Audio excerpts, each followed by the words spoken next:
All right. Well, welcome to a new NAGROM seminar. What's supposed to be a traditional NAGROM seminar, and I'm very happy to have today my friend and collaborator Fei Lu from the Department of Mathematics at Johns Hopkins University. And today Fei is gonna give a talk on data adaptive RKHS regularization for learning kernels in operators. All right, Fei, so the floor is yours. Thank you, Tran. Thank you, Tran, for the introduction. Thank you all the organizers for inviting me here, and thank you everyone for coming to this talk. First, I start kind of to mention that I changed my title a little bit. The reason here, the original one in my abstract, I said it linear inverse problems for AX equals B. It is here, but I would like to put it in the setting of learning kernels in operators, which will give us a better motivation, a better example about how and why we need this regularization. Okay, so the major point here is when we will have to solve many linear inverse problems like AN and BN, the changes. We have to solve this many times. And they are yield opposed, and sometimes this A may be yield rank and deficient ranked. So in these cases, we do need a regularization, and we want to have a stable regularization for all these cases. Okay, so that's the setting. I would like to start thanking also the support from Johns Hopkins and National Science Foundation. Okay, so the talk will be divided into 4 parts. In this process, please feel free to stop me anytime, as I don't have the it's hard for me to see who is raising your hand. Please just talk directly. Okay. So this talk will be 4 parts. We'll have the first part. I will introduce the basic problem, the setting here. We are learning kernels in operators. And in the second part, we will, from learning kernels, get to regression, and where we have the AX equals B problem and get a regularization. And in the third part, we'll introduce the concept of data adaptive RKHS through the lens of identifiability. And in the fourth part, we will talk about the iterative method. In the third part, we will include the direct method, but the first part focuses on the iterative method. Okay, so that's the outline of the talk. Let's continue. So the learning kernels in operators is as follows. So we have an operator R phi acts on U. We plus some noise to a function f. So here U and f are function or high dimensional vector. The data we have are that UK and FK, the data pairs, like the supervised learning setting, is input output. And this X, as again, X and Y can be high dimensional vector space over Balanced space or Hilbert space. In this study, we focus on a Hilbert space setting. And the operator we consider in this format is like a convolution operator. Is phi x minus y. This phi is the kernel we want to infer from data. And this part G is given, is a function or functional of U. And it depends on the setting we have. It can in the following forms. I have 3 examples here. And the first example is the examples from interacting particles or agents. So this R phi U here is the gradient of U, this K phi here, where K phi is the function with phi is a radial interaction kernel. And K phi is a scalar here. Scalar is here, is the direction. And so this is a nonlinear operator in U, but it's a linear operator in phi. I want to emphasize here, like this one. This convolution comes to this convolution on top. And this is the mean field equation. It equals to this part. This is the mean field of the internal particle system. So in this case, what we are given is U, and the right-hand side will be act on F, like F. So that's the data. And the U itself gives us both U and F in this setting. Okay. And another setting is when we have many different particles in d dimension, and then this xt will act as our UK, and this outside this part is derivative, and with a noise will act as FK. So that's the operator. That's one setting. Another setting is we have non-local PDEs for homogenization. We'll have R phi U equals in this format. In this case, GU will be this part in the bracket. That's the GU XY. Okay. And then the F will be this part, the second order U minus, that's another thing. I think I should remove it. So that's the Laplacian U should be. Yeah. So that's a non-local PDE. Sorry, this is not a plan. We just remove this part. Okay. This is another vector field. And the last one is what I had in my abstract, is a setting that we solve the Fredholm integral equation, but with a twist. Here is we're trying to learn the kernel, the convolution kernel phi, with giving U and F, we want to learn phi. Then you can see here in this convolution here, if U and phi are periodic, basically we can use the periodic extension, and the position of U and phi can be exchanged. So that we can also view this as solving the Fredholm integral equation of the first kind. Okay. So that's the setting. We want to learn the kernel string operators. In this setting, the R phi can be either linear or nonlinear in the input U, but it depends on linearly on the kernel phi. Okay, and the convolution structure here makes this like the Fredholm integral equation. It will be E-opposed inverse problem. So in this setting, we can see here, when we put in this setting here, we have this data here, and we don't have a specific space for the kernel phi. We have at the intersection of the static learning and inverse problem. So we have when the data UK and FK are random, and we have many different pairs, then this is static learning problem, like the case we have finite particles. And when we have only like a few pairs of data, like only one pair of data, then this is like the classical inverse problem. Okay. The deterministic inverse problem. So this is that is intersection of both. And then the question here is, what's the difference between this one and the classical static learning or machine learning, and also the currently very popular setting of operator learning? So let's look at the classic learning first. So in the classical learning, we're given xi, and this is yi. We want to infer the function phi, which is give us y equal to phi x. So in this case, the data are basically a perturbation around the true value of phi x. And the main point here is the data depends locally on the exact value of the phi x.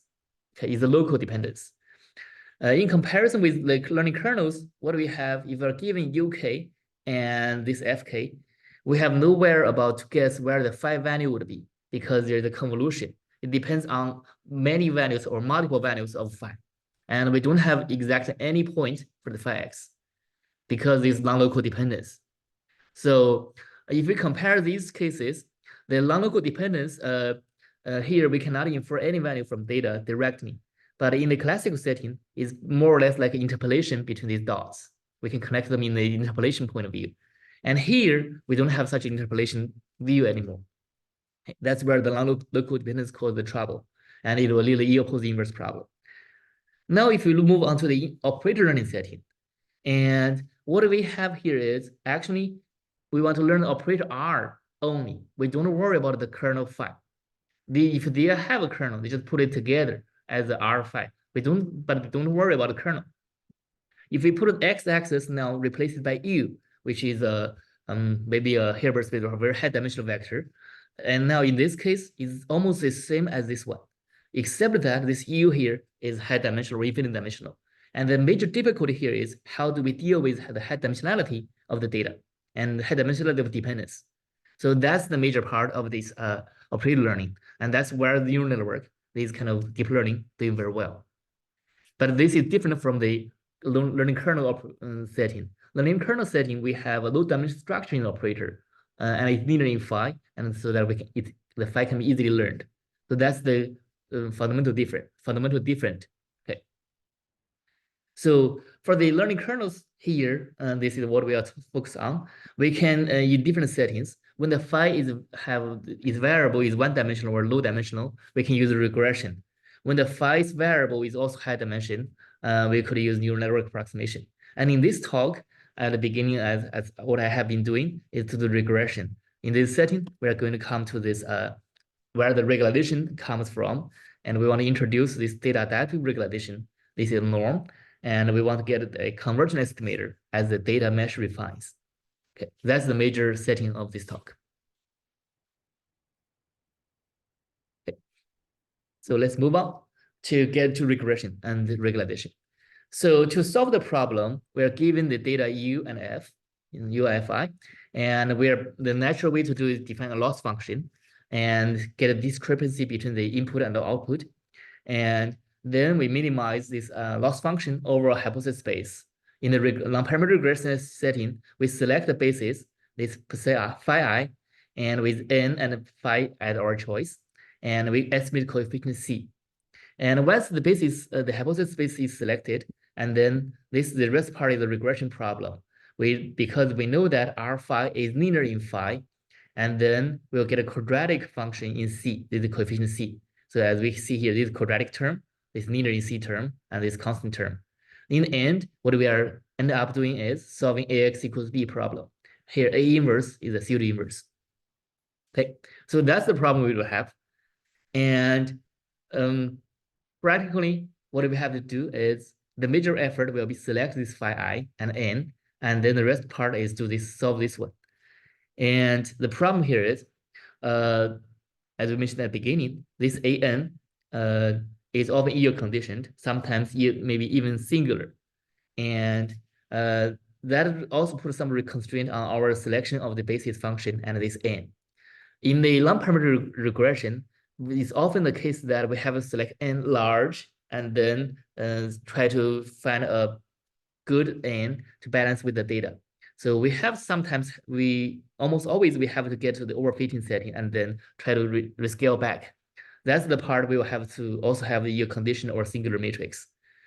And with this goal, we want to select this n adaptive data size, mesh size, and then so that we can get a convergent estimator when data mesh refines. Okay, that's the issue we want to solve. And that's where actually I got into this regularization, because if I use this standard regulation, like T-Coulomb regulation with the identity operator at the end, or the L2 norm, I couldn't get a convergent estimator at the end when the mesh refines. And we will see why. Okay. So then the regularization, as we just discussed, we know that this AN is yield conditioned, and this BN is noisy or have numerical error. So we need a regularization. And in the classical T-Coulomb ridge regularization, what we do is we add a regularization norm here to the original loss function. And since this part is quadratic, this is also quadratic, we're coming to this problem, solving this problem here. And then what we do is this AN bar and the B star put together, we're doing this inverse problem.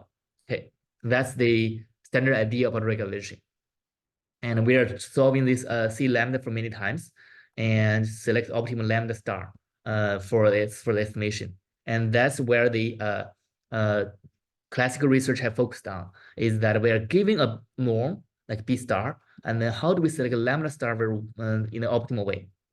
I found this method is mostly stable as far as I have tried. Is the L-curve method by Hansen. He has a very nice paper summarizing this method in 2000. And the basic idea here is we select this L curve we view this part, X and Y are the loss and then the norm of the estimator. And we want to find a balance between the two. And we put this as a parameter, as a curve in lambda. And then there's the L shape. When at the corner is where we can have a very good estimator for the lambda star, for the optimal lambda. And as this case, we can see this is the maximum curvature point, and this is curvature. So this is a good point for the lambda. So this is a very nice method. As far as I know, this my personal test, this one is the most stable method I have tried. Unfortunately, as recently I got many kind of comments. Some people even said this method is not going to work. I'm not sure why. So if you are going to use this, I think there will be someone resist it. But my personal experience is this is a very good method. Okay, but this is not the main focus of this talk. This talk focuses on the setting that which norm should we use. So in the classical setting, we would naturally select lambda this with this B star to be IN is the identity operator here. We put it here, and then we get this L2 norm of the coefficient C. And is this a good one? And that's our what this talk is focusing on. I'm going to see that this one is a bad choice for the setting that we have adaptive data. We have data varying AN and BNs. Okay, so the reason here comes to the following. basically we are going to not do that directly from this discrete problem, but instead we're going back to get the continuous problem.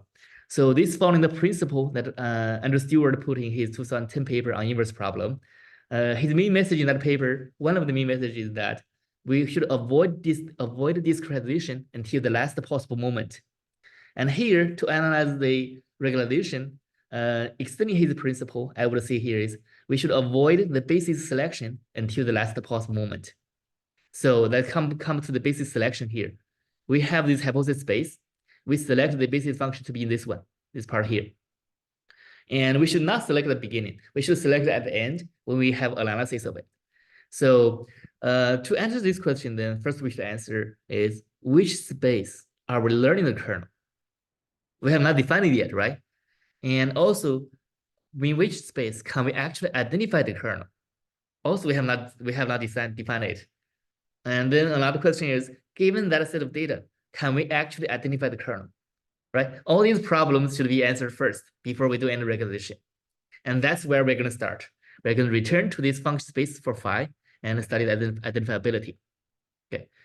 Then once we are clear about this, and then the basis selection and the regularization norm will become clear. Okay.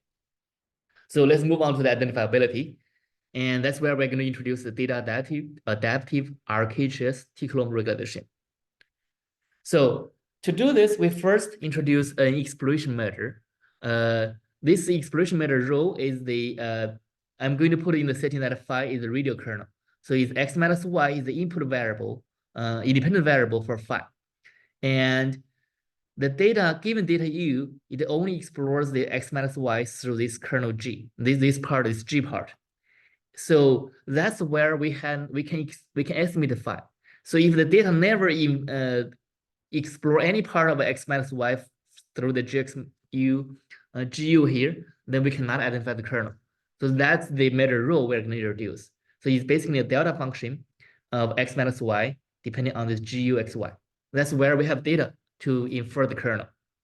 Okay, this comes from the standard extension of the statistical learning setting. We have the data, we have this exploration, the measure for the data. Okay, once we have that, now we have the L2 row space, and we could view our loss function as a functional over this L2 row space. And then we know this R per psi, this is same as R phi. This R per psi here is a quadratic function of psi. And then we could write it in the quadratic form. There will be quadratic term, which we define operator LG, and this quadratic term. And then we have the linear term, and we drop the constant term because it does not matter in the end. And when we can compute the mean measure of this loss function, and then we quickly get into this first derivative solving to B0, we have this inverse, LG inverse. And now what is LG? LG actually is a long negative self-adjoint compact operator.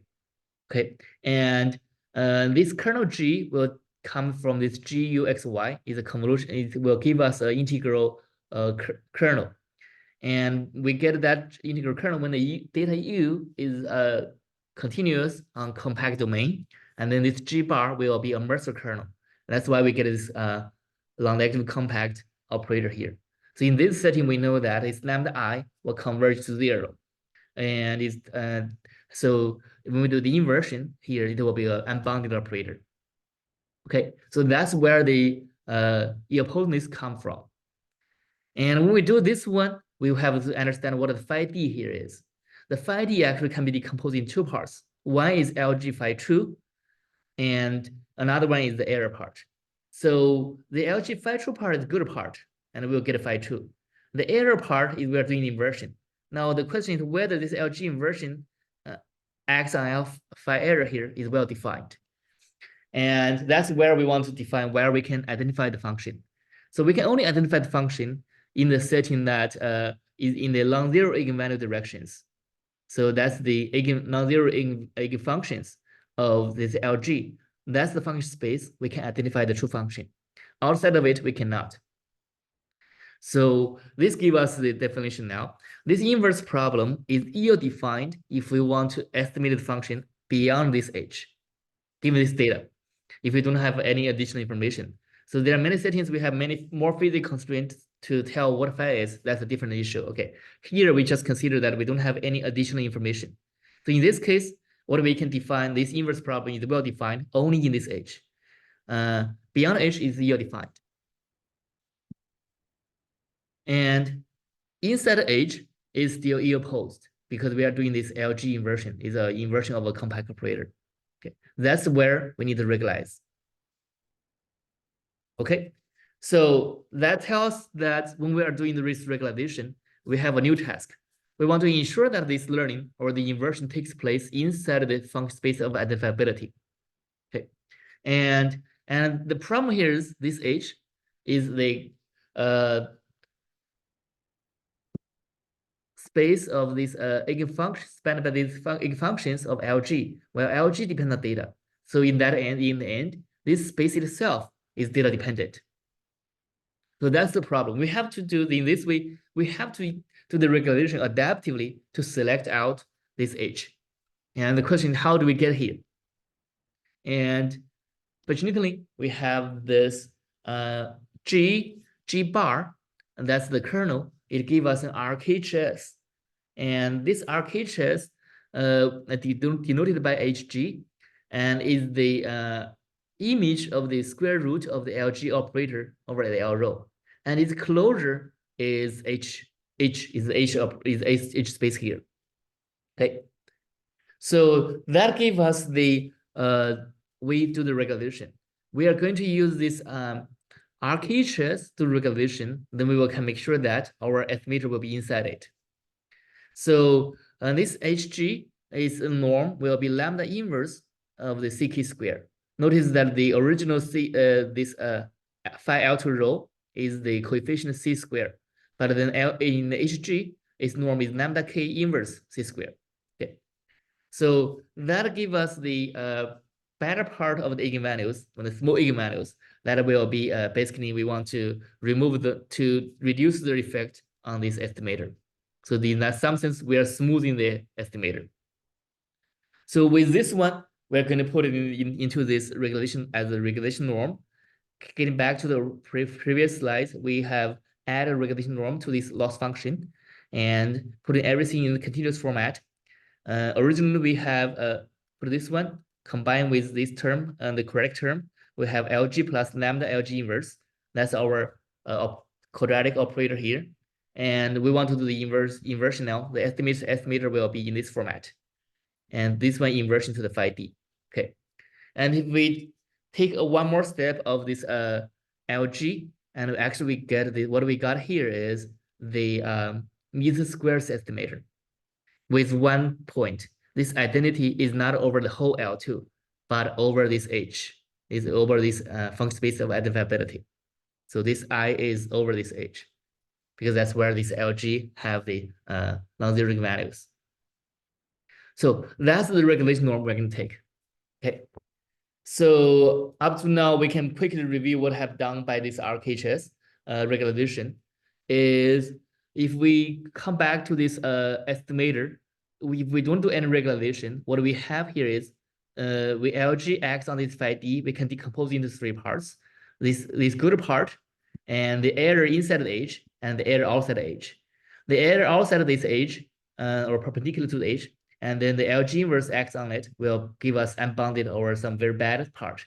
And we don't want this part because this part comes from purely from noise or from numerical error.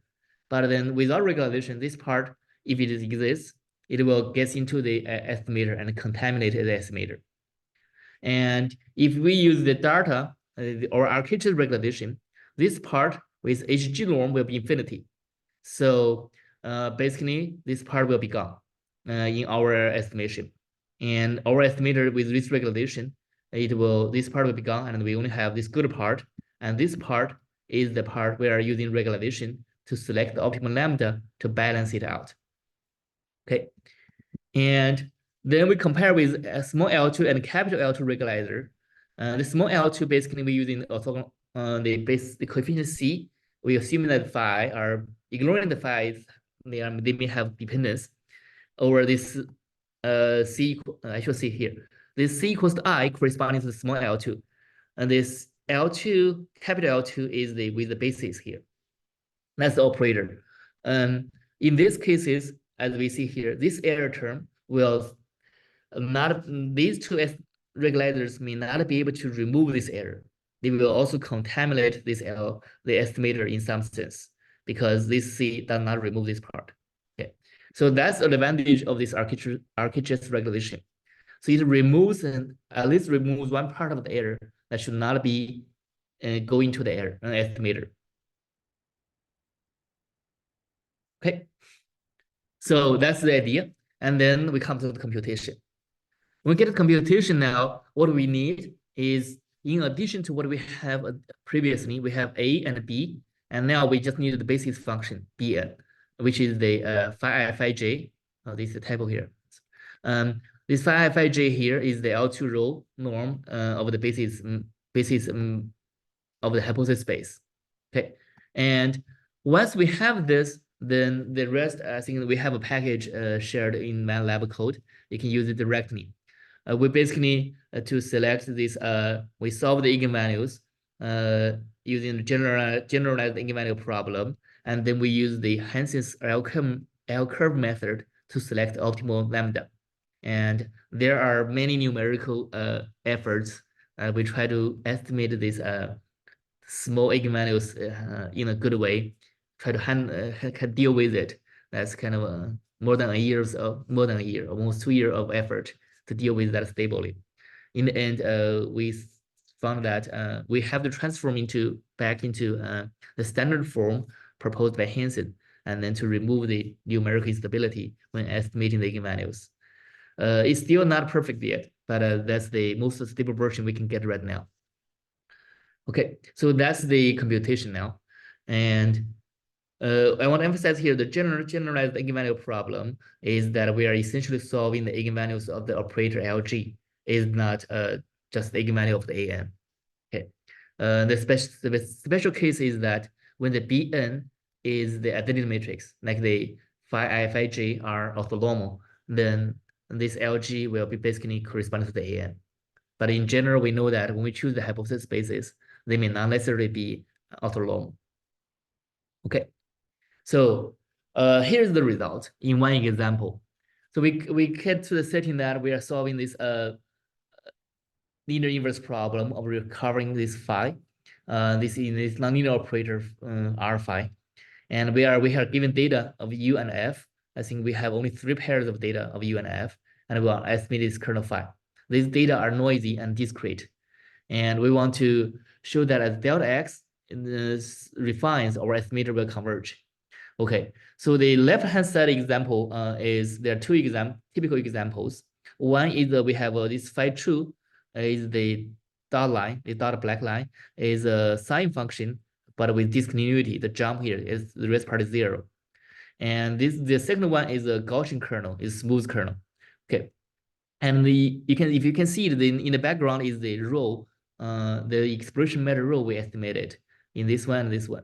Okay, basically as 0 is large, and in this setting we can see here on the top one, the RKHS, which the dark line follows the dot lines closer than the other ones, and especially when the row is large.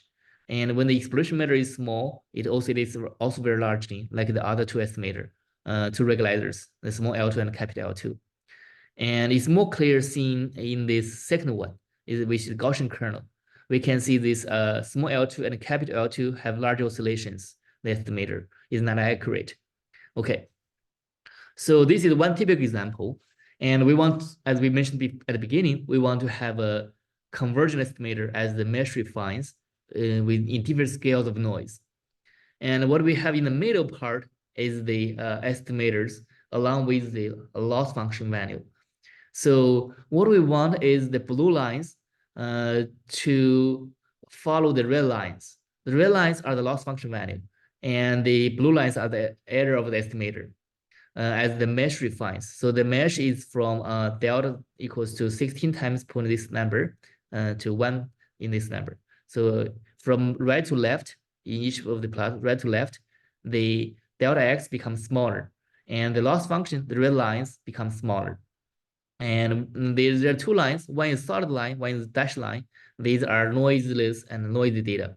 So in both cases, we see our loss function decays to 0 in almost all the cases. And what we want here is we want our estimator to decay in the same pattern as the loss function.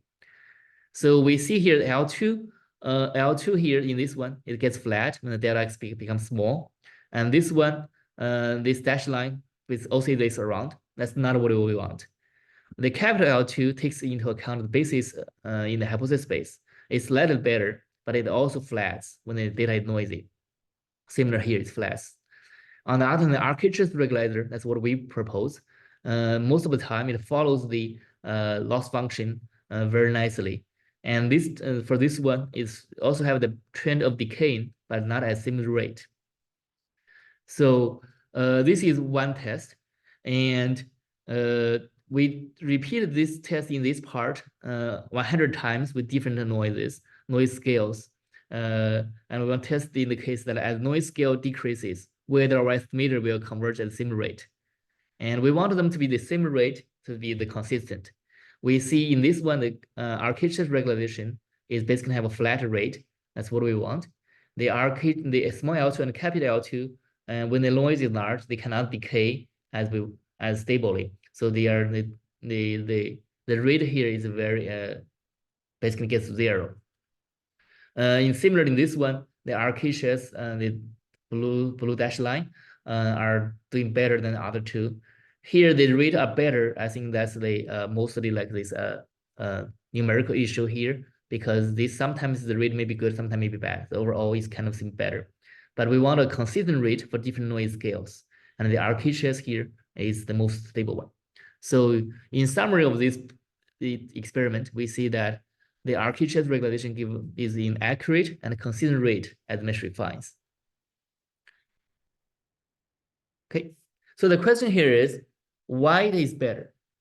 And we try to understand this issue, and then we look back into the one part that we take advantage of is the L curve.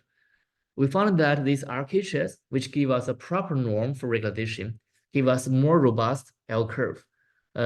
See this example. We can see in this one, we have a L-shaped curve here, and we can select the maximum curvature reasonably good. On the other hand, for the capital L2 and small L2, we see this so-called L curve is hard to be seen. And that's part of the reason that they cannot select this parameter very well, and their estimator is not as good as ours. Okay. So that's part of we are still trying to understand why this L curve works, but clearly an L curve depends on the norm of regularization. And our RKHS here seems to give us more robust L curve for the parameter selection. Okay, so that's one example. And we also apply this to this a more realistic problem. This is a joint work with Yue and Li Hai, and also my student Qin An.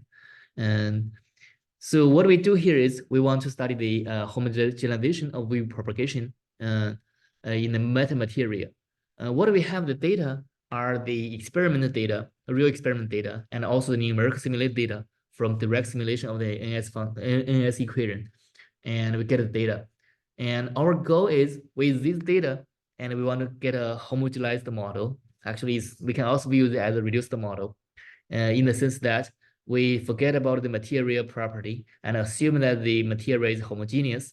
The real material is inhomogeneous. It have different layers putting together, and is a heterogeneous material. And we want to like use the homogeneous model to model it, because we want to look at the macro scale. So then the goal here is to estimate the interaction kernel phi, which is the non-local kernel. It depends on this ux plus y minus ux instead of the secondary derivative. And the other part is similar. This is DTU, and this is the other force. So in this setting, we want to get that for different resolution data, we want to get the estimator of the interaction kernel phi to be at a similar pattern. So we want to resolution invariant kernel, because otherwise it's meaningless to have a homogenized model. So I think the main point to look at this picture here is look at C and E. So in C, we can see we have different level of data, different resolution data. We want the estimator to be the same as estimator to be as close as possible. We see this as L2, small L2 regularization basically give us very different estimators. The capital L2 is started better, and the RKHS, the estimated kernels are the most accurate. They are close to each other in different data sets.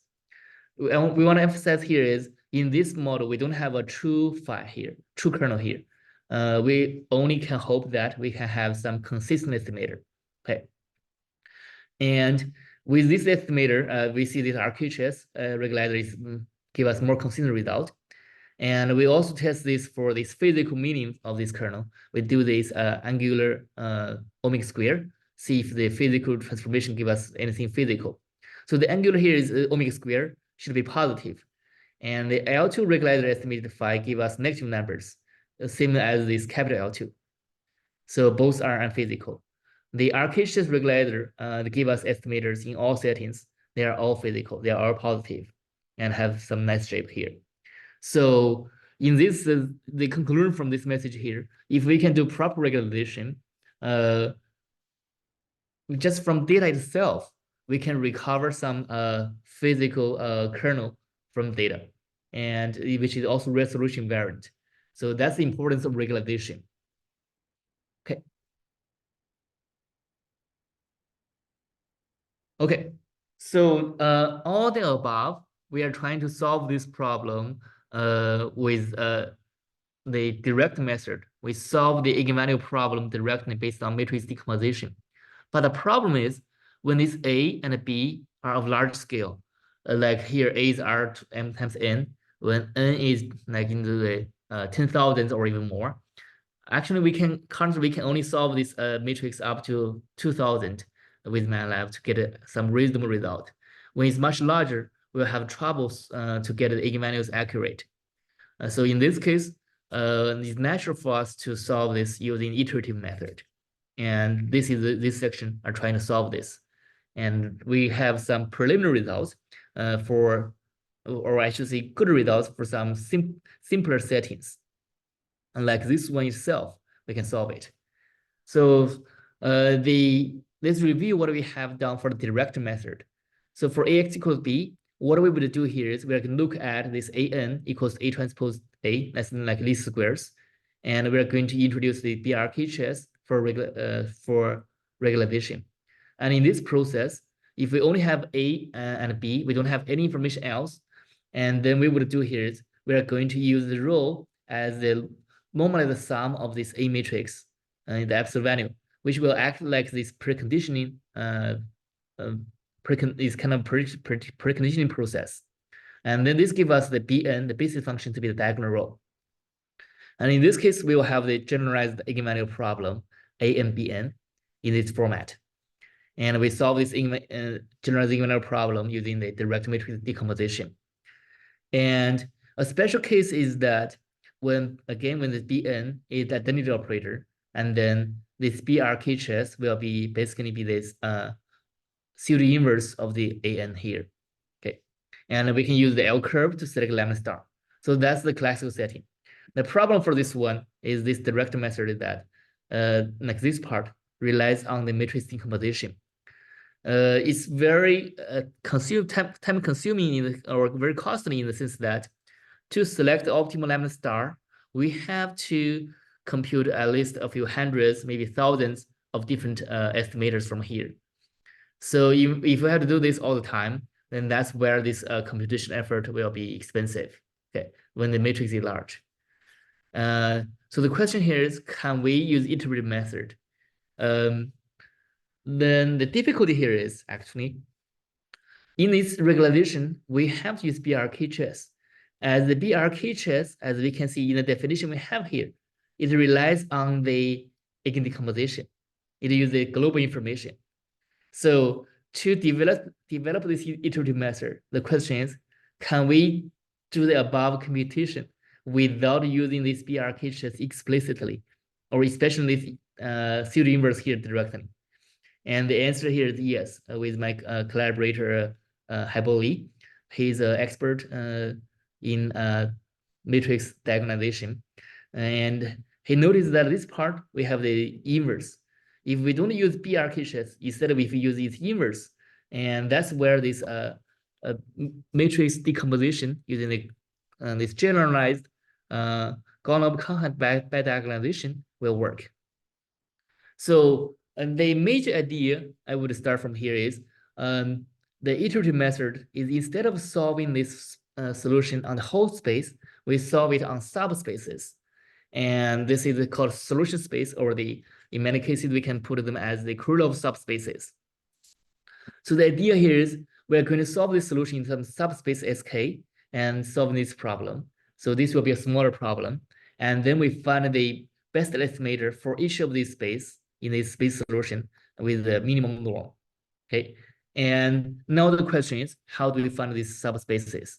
And in our setting is in this format. And we're using the sealed inverse of BRKHS. And all these parts can be all these matrix multiplication in the end reduce it to a vector matrix multiplication. So we don't have to go to matrix multiplication. So we compute this matrix vector and then another level matrix vector, all the way to the end. So we never go to full matrix multiplication. Okay, so that's the major idea of this iterative method. Okay, and in the end, this SK will be, we call it RKHS restricted Krylov subspace, because this part is basically our new invention of introducing the BRKHS along these steps. Okay.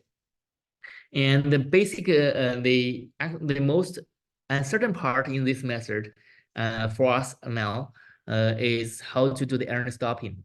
There are many standard methods in practice, and we tried different method. And now we still found that the L-curve method seems to work most stably. So we select this K by the L-curve method for the discrete version. And here's our result. First is the computational complexity. If we use direct method, the computational complexity will be n cubed. And with this iterative method, we call it IDAR, iterative data adaptive architecture regularization. And the complexity is 3mnk. K is the number of iterations we do. So we have rough plot here. The direct method goes to O(n) cube, and our architecture, this IDAR is like O(n) when m and k are fixed. So that's we can see the dramatic save of time. This is 10 to the 4. This one is basically less than a second. Okay, so up to dimension, also this direct method we cannot do beyond 3,000. And for the IDAR, we were easily be able to get to 10,000. 10,000. Yeah. So that's the appealing part of this iterative method. And we first test this method in the setting of Fredholm integral equation of the first kind. In this setting, we can use both direct method and iterative method. We want to see that if iterative method can outperform or perform similar to the direct method. So in this setting, our dimension of the hypothesis space is 100. This is the kernel that we choose to have a polynomial decay to the 10 to the negative 6. And this is the setting that this problem is relatively difficult, and every small increment matters. And we see this is a typical estimator here from the data of observations. The cross, the blue and the green cross are data. And we see here the estimators are not perfect, but they are close. But all these estimators give a very good estimator of the output Y. And similarly here, it is another case that true function outside of the FSOI, and the estimator may not be good, but then the output seems to be close. Okay, it's kind of like a denoising approach. All these estimators can denoise the data reasonably well. So what we see here, the iterative method, the RKHS, when compared with this small L2 and capital L2, all use similar method. Then the RKHS, we call it IDAR here, give us the good estimate in this good setting when the true function is inside of the FSOI. When it's outside of FSOI, the iterative method IDAR is give us stable result. It's not necessarily always outperforming the other two, but it's reasonable. They are also close to the direct method. The direct method we see here, the blue line, these blue lines, they are slightly better than the iterative method. It have more stable convergence. But given that the iterative method does not explore all the information from the eigenvalues, so we would see here this iterative method is performing reasonably well. Okay, and another one is gets the image deblurring. What we have here is this is the true image. These two are true images, and this is noisy data, and this is the perturbation kernel, our blurring kernel we have, and then adds Gaussian noise to it. That's the noise data. And we are given the noise data and this perturbation kernel, and we want to recover the true image. Okay, so there are two state-of-the-art methods. One is the LSQR, one is the hybrid using the small L2. And LSQR also uses L2. We see these are recovered image. This one is for the satellite. This one is for the shapes. By our human eye, we may see this LSQR is doing reasonably well. But we know this white noise outside are still around. From the error point of view, these give us large error, as we can see from here. This circle is where this image is. It has relatively large error in both cases. But by human eye, we see this one is good. The data, the RKHS regularization, iterative RKHS, these images are the following. It may not seem as appealing to our eyes as the small L2, but the error here is much smaller. Is the blue circle here, and in comparison with this hybrid, which looks appealing to our eyes, and also error-wise is small, as we can see here is the green line here, green circle is still the best. And I would like to hear is so this one basically shows that we look at this part, look at the error of the estimator. The RKHS recognition give us reasonably small error in both cases, and in particular in this case, it can have further range to be better. Its estimator depends on multi-factors, as we'll discuss next. So it's hard for us to have a good criteria for which one is the best. So I will not say too much about from here, but we can see the error here is better, smaller than this LSQR, and is close to this state-of-the-art, the hybrid L2. But a hybrid L2 requires a lot more tuning. Okay, so here's the discussion here is, well, we have this new regulation norm. Is it better than other norms, like small L2 or capital L2? Or we know there's total variation norms for regulation. Are these norms better? The answer here is, in general, there's no regulator is universally the best.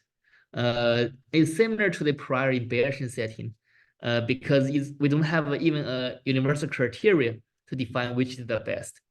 So in this setting, it's hard to say which one is the best.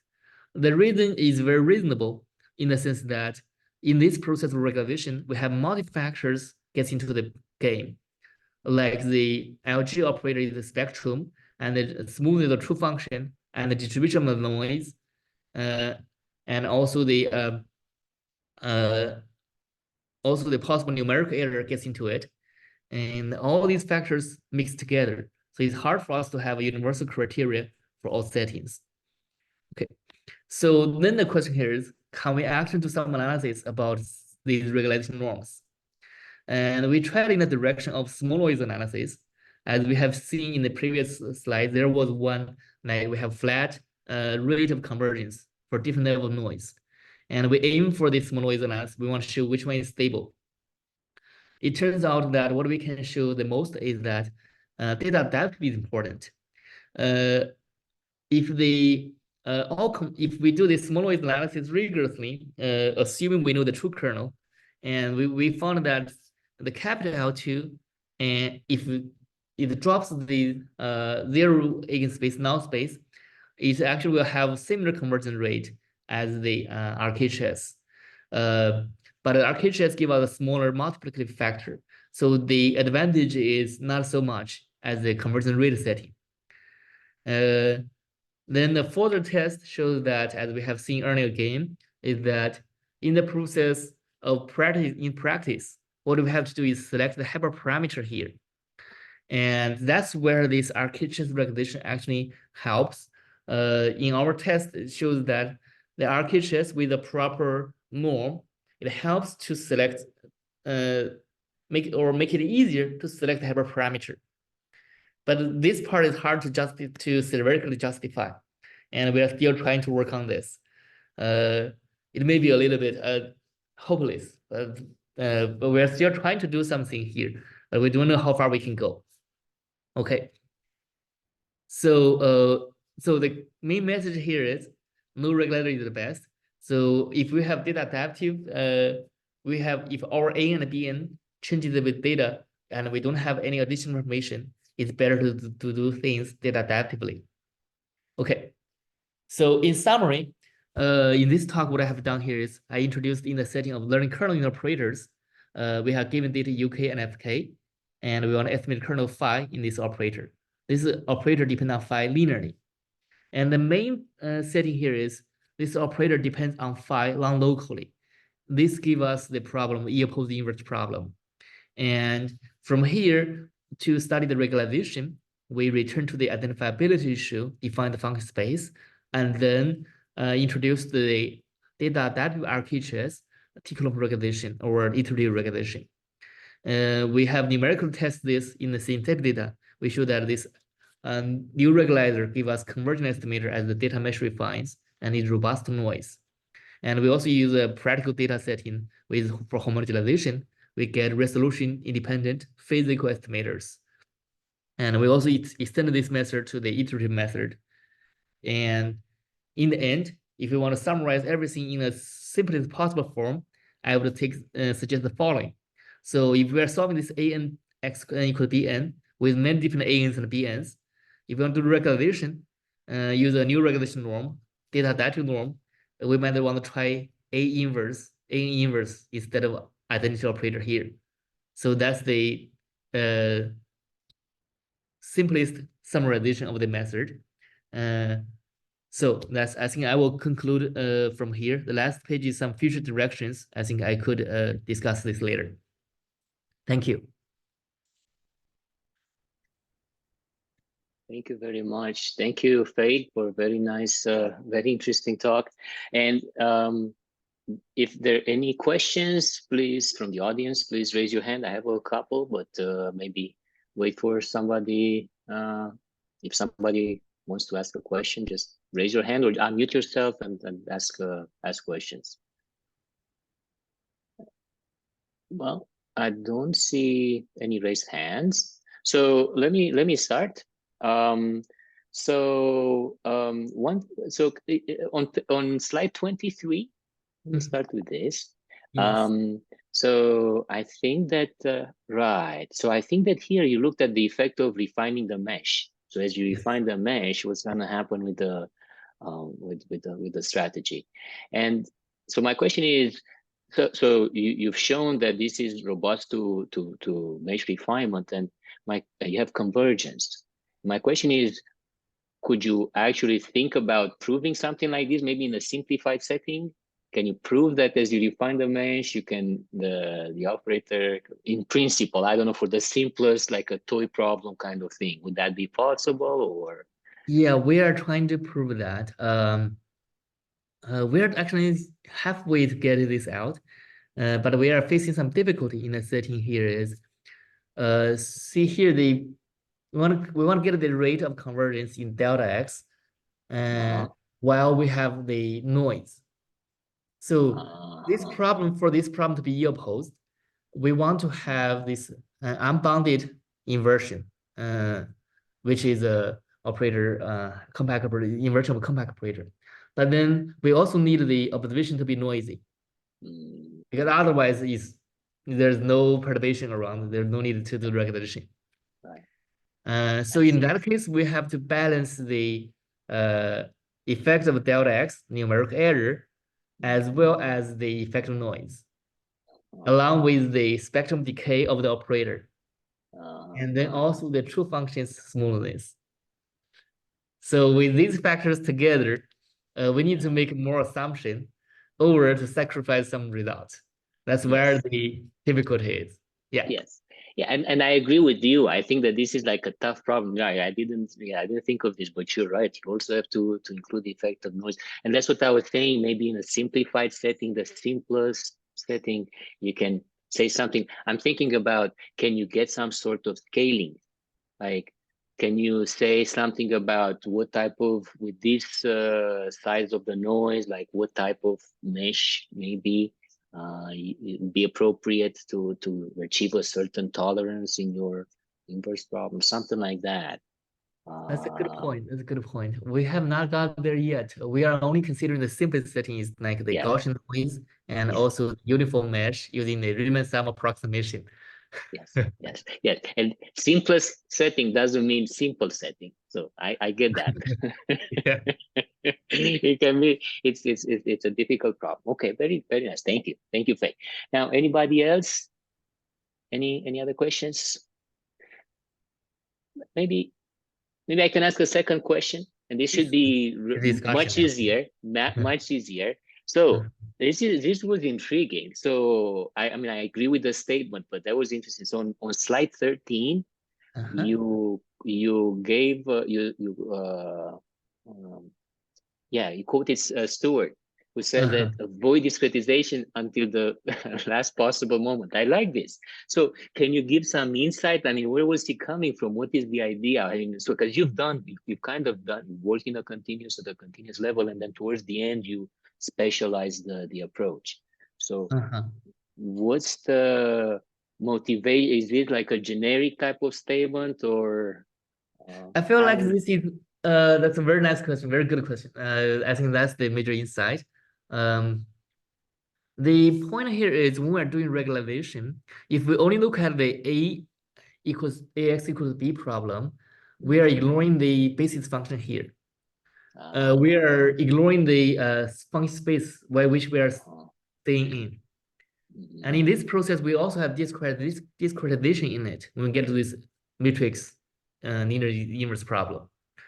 So in that sense, then all these factors could complicate the problem. And from there, we are ignoring the regularization essentially is choosing some function space or hypothesis space that we search. So we ignore all these. That means we're ignoring the fundamental elements in it. So that's why it's better to get back to the function space and then evaluate what really the fundamental operator setting, what is there. Like in later, we have this LG operator. Once we wrote it here, we see that's where we're doing the inversion. And then what we do here, this one is independent of the choice of any basis. And it's there's no discretization here. So once we know this, and then when we are taking some discretization different basis or discretization approximate integrals, we know where this error will go. And that's why I felt like this part I felt like this is a big inspiration to me. And that's also where we get to do this in this generalized eigenvalue problem. Because we want to compute essentially the eigenvalues of this operator LG, not the eigenvalues of AN. And that's where it gets into. Yeah. Very nice. Very nice. No, I agree. I mean, I think that this is more general, right? So you look at the problem without making particular discretization choices. So maybe at the end, I mean, at the end, of course, you have to discretize, but you discretize the final product rather than discretizing at the beginning and making choices that are problem dependent and discretization dependent there. Okay, very nice. Yeah, this is very nice. Thank you. Thank you, Faye. Any other questions for Faye? Well, if not, so we're gonna have a recording. So we have lots of hits. So people get famous in this in this setting, and And I'm sure that if you email Fei with specific questions, I'm sure that he's gonna be willing to answer your tough questions. And with this, thank you, Fei, for a very nice talk. And we'll see everyone, hopefully everyone next week at the next NAGRAM seminar. Thank you. Thanks, Fei. Great. Thank you. Thank you, everyone. Bye.